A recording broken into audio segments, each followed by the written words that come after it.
അപ്പോൾ കൂട്ടുകാരെ, അപ്പം മില്ലറ്റ് ദോശയെപ്പറ്റി ആദ്യം പറഞ്ഞു, കുതിർത്ത് വെച്ചത് എന്തെല്ലാം ആണെന്ന് ഞാൻ പറഞ്ഞു. അതിന് ശേഷം നമ്മൾ അരച്ച് കേട്ടോ, ഒരു 2 അല്ലി ചെറിയ വെളുത്തുള്ളി, 1 പിടി ചുമന്നുള്ളി, അതിന് ശേഷം 2-3 വറ്റൽമുളക്, ഇത്രയും സാധനങ്ങൾ ചേർത്താണ്.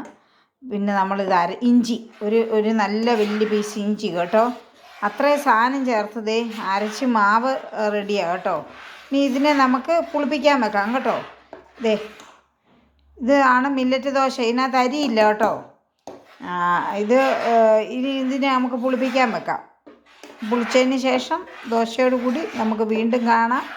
എൻ്റെ ചാനൽ സബ്സ്ക്രൈബ് ചെയ്യാത്തവരാണെങ്കിൽ സബ്സ്ക്രൈബ് ചെയ്യണം, ലൈക്ക് ചെയ്യണം, ഫോളോ ചെയ്യണം പ്ലീസ്. ഫേസ്ബുക്കിലും യൂട്യൂബിലും എനിക്ക് സബ്സ്ക്രൈബ് കുറവുണ്ട് യൂട്യൂബിൽ.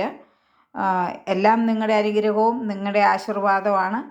നമുക്കിതിനെ ഒന്ന് എഡിറ്റൊന്നും ചെയ്യാൻ അറിയത്തില്ല കേട്ടോ. നോർമലായിട്ട് നമ്മൾ വീഡിയോ എടുക്കുന്നു, ഇടുന്നു, അത്രയേ ഉള്ളൂ കേട്ടോ.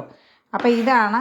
ഇനി ഇതിനെ നമ്മൾ പുളിച്ചതിന് ശേഷം ഇതിനകത്ത് ഞാൻ ഉപ്പൊക്കെ പഴയ നാടൻ രീതിയിലാണ് ചേർക്കുന്നത്. ഇപ്പോൾ ഉള്ള എല്ലാ ന്യൂ ജനറേഷൻ വീഡിയോയിലും കാണുന്ന ഉപ്പോട് കൂടിയാണ് ഇത് പുളിക്കാൻ വെക്കുന്നത്. പക്ഷേ ഞങ്ങളൊക്കെ പുളിച്ചതിന് ശേഷമാണ് ഉപ്പ് ചേർക്കുന്നത് കേട്ടോ. കാരണം അതിൻ്റെ ആ ഒരു കണ്ടൻറ്റ് റെസിപ്പി നേരെയാകാൻ വേണ്ടിയാണ് കേട്ടോ. അപ്പോൾ നമ്മളാരെയും കുറ്റം പറയുമൊന്നുമല്ല കേട്ടോ. അപ്പം നമ്മളൊക്കെ പഴയ ആൾക്കാരാണ്, അതുകൊണ്ട് പറയുവാണ്. അപ്പോൾ എൻ്റെ വീഡിയോ ഇഷ്ടപ്പെട്ടാൽ ലൈക്ക് ചെയ്യണം കേട്ടോ.